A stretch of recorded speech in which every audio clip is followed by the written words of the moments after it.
புதுச்சேரியில்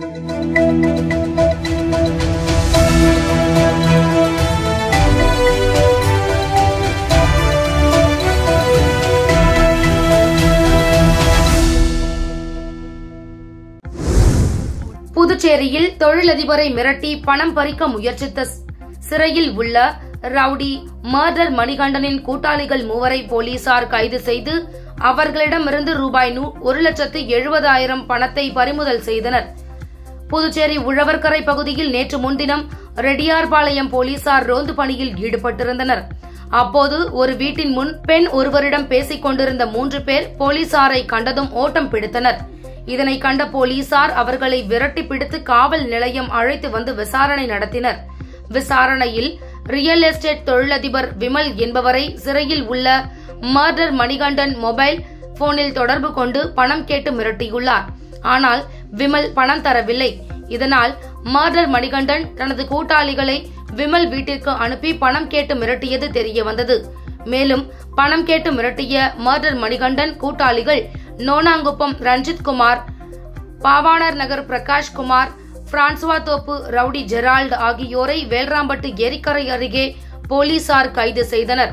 அவர்களிடமிருந்து ஒரு ஸ்கூட்டர், தினசரி மாமூல் வசூல் பணம் ரூபாய் 1,70,000 பறிமுதல் செய்தனர். கைது செய்யப்பட்ட 3வரையும் நேற்று கோர்ட்டில் ஆஜர்படுத்தி சிறையில் அடைத்தனர். மேலும் தப்பி ஓடிய ஷார்க் விக்கி, மோகன்ராஜ், பைரவா ஆகியோரை தேடி வருகின்றனர். புதுச்சேரியில் 5 பேரிடம் 12,86,000 ரூபாய் மோசடி செய்த மர்ம நபர்களை போலீசார் தேடி வருகின்றனர். புதுச்சேரி வில்லியனூர் பகுதியை சேர்ந்தவர் சரவணன். இவரை தொடர்பு கொண்ட மர்ம நபர் போலியான வாட்ஸ்அப் குரூப் ஆரம்பித்து பங்கு சந்தையில் முதலீடு செய்தால் அதிக லாபம் கிடைக்கும் என கூறினார். அதனை நம்பி அவர் ரூபாய் 11,58,000 முதலீடு செய்தார். இதில் லாபத்தையும் எடுக்க முடியாமல் மர்ம நபரிடம் அவர் ஏமாந்தார். மேலும் நெட்டப்பாக்கத்தை சேர்ந்த ஹேமச்சந்திரன் இவர் இணையதளத்தில் வந்த விளம்பரத்தை நம்பி ரூபாய் 56,000 லேப்டாப் ஆர்டர் செய்தார்.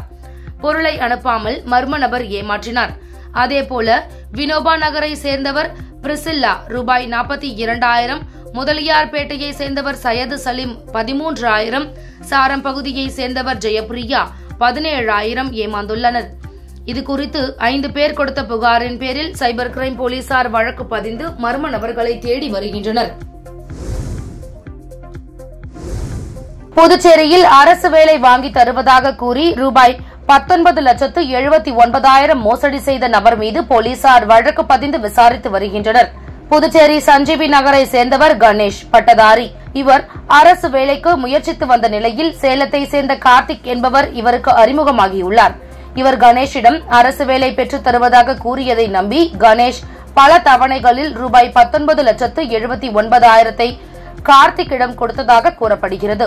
பணத்தை பெற்றுக்கொண்ட கார்த்திக் அரசு வேலையை வாங்கி தராமல் ஏமாற்றியுள்ளார். இதனால் தான் கொடுத்த பணத்தை கணேஷ் திரும்ப கேட்ட நிலையில் கார்த்திக் பணத்தை கொடுக்க மறுத்ததாக தெரிகிறது. இதுகுறித்து புதுச்சேரி கோரிமேடு பகுதியில் உள்ள தன்வந்திரி நகர் காவல் நிலையத்தில் கணேஷ் புகார் அளித்தார். அதன் பேரில் போலீசார் கார்த்திக் மீது வழக்கு பதிந்து விசாரித்து வருகின்றனர். மேலும் இவர் திருநெல்வேலியில் ஒரே சமயத்தில் 3 திருநங்கைகளை கொலை செய்த முக்கிய குற்றவாளி ஆவார். இவரை வடக்கு குற்றப்பிரிவு போலீசார் கைது செய்தனர். பட்ட பகலில் வீட்டின் முன் நிறுத்தி வைத்திருந்த இருசக்கர வாகனத்தை திருடிய நபர்களை சிசிடிவி காட்சிகளை வைத்து போலீசார் தேடி வருகின்றனர். புதுச்சேரி ரெட்டியார்பாளையம் பெரியார் நகர் 6வது குறுக்கு தெருவில் நேற்று முன்தினம் பகல் நேரத்தில் 2 மர்ம நபர்கள் இருசக்கர வாகனத்தில் வந்தனர். அந்த தெருவில் வீட்டின் முன் நிறுத்தி வைக்கப்பட்டிருந்த இருசக்கர வாகனத்தை மர்ம நபர்கள் திருடி டோப் செய்து சென்றனர். இருசக்கர வாகனத்தை திருடி செல்லும் சிசிடிவி கேமராவில் பதிவாகியுள்ளது. இதனை வைத்து காவல் நிலையத்தில் புகார் கொடுக்கப்பட்டுள்ளது. மக்கள் நடமாட்டம் உள்ள பகுதிகளில் பகல் நேரத்திலேயே துணிச்சலாக இருசக்கர வாகனத்தை எடுத்து சென்ற நபர்கள் குறித்து காவல்துறை விசாரணை மேற்கொண்டு வருகின்றனர். புதுச்சேரி உருவையாறு பகுதியில் உள்ள தனியார் கல்லூரி பேராசிரியர் வீட்டில் நகராட்சி ஊழியர்கள் என கூறி மூதாட்டியை ஏமாற்றி 43 சவரன் தங்க நகை திருடிய மர்ம நபர்களை போலீசார் தேடி வருகின்றனர். புதுச்சேரி உருவையாறு ராமச்சந்திரா நகர் பகுதியை சேர்ந்தவர் செந்தில் வெளிநாட்டில் பணிபுரிந்து வருகிறார். இவரது மனைவி விமலா தனியார் கல்லூரியில் பேராசிரியராக பணியாற்றி வருகிறார். இவர் நேற்று முன்தினம் பணிக்கு சென்றபோது வீட்டில் அவரது வயதான மாமியார் மட்டும் தனியாக இருந்துள்ளனர். அப்போது வந்த 2 மர்ம நபர்கள் வீட்டிற்கு வந்து நகராட்சி ஊழியர்கள் என்றும் தங்கள் வீட்டில் குடிநீர் சரியாக வருகின்றதா, சாக்கடை நீர் செல்ல வழி இருக்கின்றதா என கேட்டுள்ளனர். மேலும் குடிநீர் சரியாக வருகின்றதா என வீட்டின் மேல் சென்று பாருங்கள் என கூறி வயதான மூதாட்டியை திசை திருப்பி வீட்டிற்குள் சென்று பையில் வைக்கப்பட்டிருந்த 43 சவரன் தங்க நகையை திருடி சென்றுள்ளனர். இது தொடர்பாக விமலா மங்கலம் காவல் நிலையத்தில் அளித்த புகாரின் பேரில் போலீசார் வழக்கு பதிவு செய்து விசாரணை மேற்கொண்டு வருகின்றனர்.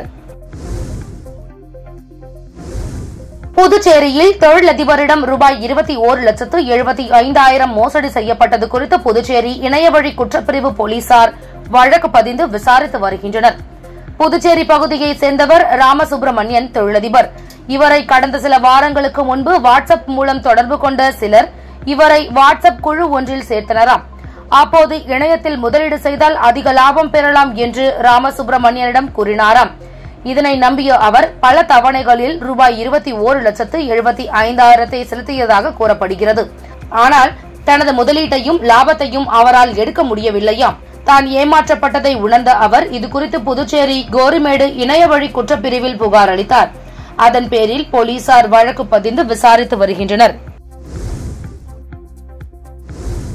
பொருட்களுக்கு ரூபாய் 6 லட்சம் அனுப்பியதாக கூறி புதுவை நபரிடம் மர்ம நபர்கள் மோசடிக்கு முயன்ற சம்பவம் தொடர்பாக சைபர் கிரைம் காவல்துறையினர் விசாரணை நடத்தி வருகின்றனர். புதுவை கதிர்காமம் பகுதியைச் சேர்ந்த தவள்மோடி என்பவர் ஆன்லைனில் பொருட்களை விற்பனை செய்வதாக விளம்பரம் செய்துள்ளார். அப்பொழுது மர்ம நபர் ஒருவர் தவள்மோடியினை தொடர்பு கொண்டு பொருட்கள் வாங்குவதாக கூறி ரூபாய் 6,83,000 அனுப்பிவிட்டதாக போலி குறுந்தகவலை அனுப்பி மோசடி செய்ய முயன்றதாக கூறப்படுகிறது. இதுகுறித்து தவள்மோடி சைபர் கிரைம் காவல் நிலையத்தில் புகார் அளித்துள்ளார். மேலும் மடுகரை பகுதியைச் சேர்ந்த தவசேனா என்பவர் ரூபாய் 1,28,000 அரியங்குப்பம் பகுதியைச் சேர்ந்த தங்கமணி என்பவர் ரூபாய் 15,000 ரெட்டியார்பாளையம் பகுதியைச் சேர்ந்த ரம்யா ரூபாய் 21,000 என பல்வேறு முறைகளில் இணைய வழி மோசடி கும்பலிடம் பணத்தை இழந்துள்ளனர். பாதிக்கப்பட்ட நபர்கள் தனித்தனியாக புதுச்சேரி சைபர் கிரைம் காவல் நிலையத்தில் புகார் அளித்துள்ளனர். அதன் பேரில் காவல்துறையினர் வழக்கு பதிவு செய்து விசாரணை நடத்தி வருகின்றனர். மேட்டுப்பாளையம் ஐடிஐ அருகே கஞ்சா விற்பனையில் ஈடுபட்ட வாலிபரை கைது செய்த காவல்துறையினர் அவர்களிடம் இருந்து கஞ்சா, செல்போன் ஆகியவற்றை பறிமுதல் செய்தனர். புதுச்சேரி மேட்டுப்பாளையம் ஐடிஐ அருகே கஞ்சா விற்பனை நடைபெறுவதாக மேட்டுப்பாளையம் காவல் நிலையத்திற்கு புகார் வந்தது. இதைத் தொடர்ந்து காவல்துறையினர் அங்கு கண்காணிப்பு பணியில் ஈடுபட்டிருந்தபோது சந்தேகப்படும்படி நின்று கொண்டிருந்த வாலிபரை பிடித்து சோதனை செய்ததில் அவர் கஞ்சா பொட்டலங்களை மறைத்து வைத்திருந்தது தெரியவந்தது. இதைத் தொடர்ந்து அவரை காவல் நிலையம் அழைத்துச் சென்று விசாரணை மேற்கொண்டதில் ரெட்டியார்பாளையம் புதுநகரைச் சேர்ந்த சங்கர் என்பதும் பள்ளி மற்றும் கல்லூரி மாணவர்களுக்கு கஞ்சா விற்பனை செய்வதும் தெரியவந்தது. இதனையடுத்து சங்கர் மீது வழக்கு பதிவு செய்த காவல்துறையினர் கஞ்சா பொட்டலங்கள் மற்றும் செல்போன்களை பறிமுதல் செய்தனர். மேலும் நீதிமன்றத்தில் ஆஜர்படுத்தி காலாப்பட்டு மத்திய சிறையில் அடைத்தனர். திண்டிவனத்தில் உள்ள போட்டோ ஸ்டுடியோவில் கேமரா மற்றும் பணத்தை திருடிச் சென்ற புதுச்சேரி வாலிபரை மரக்காணம் காவல்துறையினர் கைது செய்தனர். மரக்காணம் கிழக்கு கடற்கரை சாலையில் காவல்துறையினர் வாகன சோதனையில் ஈடுபட்டிருந்தபோது புதுச்சேரியில் இருந்து மரக்காணம் நோக்கி பல்சர் பைக் ஓட்டி வந்த இளைஞரை நிறுத்தி சோதனை செய்ததில் அவர் முன்னுக்கு பின் முரணாக பதில் அளித்ததால் சந்தேகமடைந்த காவல்துறையினர் அவரை காவல் நிலையம் அழைத்துச் சென்று விசாரணை மேற்கொண்டனர். விசாரணையில் புதுச்சேரி ஜீவானந்தம் நகரைச் சேர்ந்த ஆகாஷ் என்பதும் கடந்த சில தினங்களுக்கு முன்பு திண்டிவனம் மரக்காணம் சாலையில் உள்ள போட்டோ ஸ்டுடியோவில் கேமரா மற்றும் பணத்தை திருடிச் சென்றதும் தெரிய வந்தது. இதனையடுத்து ஆகாஷை கைது செய்த காவல்துறையினர் அவரிடம் இருந்து கேமரா மற்றும் ஓட்டி வந்த பல்சர் பைக் பறிமுதல் செய்து சிறையில் அடைத்தனர். ஆகாஷ் மீது புதுச்சேரி ஆரோவில் மற்றும் திண்டிவனம் காவல் நிலையங்களில் 5க்கும் மேற்பட்ட திருட்டு வழக்குகள் நிலுவையில் உள்ளது என்பது குறிப்பிடத்தக்கது. புதுச்சேரியில் ஆன்லைன் மூலம் மோசடி கும்பல் கூறியதை நம்பி ஒரு பெண் உட்பட 5 பேர் ரூபாய் 1,75,000 இழந்துள்ளனர். புதுச்சேரி குருமாம்பேட் பகுதியைச் சேர்ந்த திவ்யா என்ற பெண்ணுக்கு தெரியாத நபர் போன் செய்து தனியார் வங்கி அதிகாரி போல் பேசியுள்ளார். அப்பொழுது கிரெடிட் கார்டு கடன் வரம்பை அதிகரித்து கொடுப்பதாக கூறி ஓடிபி எண்ணை கேட்டுள்ளனர். அவரும் ஓடிபி எண்ணை பகிர்ந்த சில நிமிடங்களில் திவ்யாவின் கிரெடிட் கார்டு கணக்கில் இருந்து ரூபாய் 97,181 ரூபாய் முறைகேடாக எடுக்கப்பட்டுள்ளது. இதேபோல் புதுச்சேரி காமராஜர் சாலையைச் சேர்ந்த மணிகண்டன் என்பவர் கடந்த 20ஆம் தேதி அவரது ஏடிஎம் கார்டை தவறவிட்டார். அதன் பிறகு அவரது வங்கிக் கணக்கை சரிபார்த்தபோது ரூபாய் 31,000 எடுக்கப்பட்டதை கண்டு அவர் அதிர்ச்சியடைந்தார். மேலும் ரெட்டியார்பாளையத்தைச் சேர்ந்த சூரியகுமார் என்பவரிடம் வங்கிக் கணக்கில் இருந்து முறைகேடாக ரூபாய் 36,220, வெள்ளையனூர் மாதா கோவில் வீதியைச் சேர்ந்த பிரவீன்குமார் என்பவரிடம் வங்கிக் கணக்கில் இருந்து முறைகேடாக ரூபாய் 5,000 எடுக்கப்பட்டுள்ளது.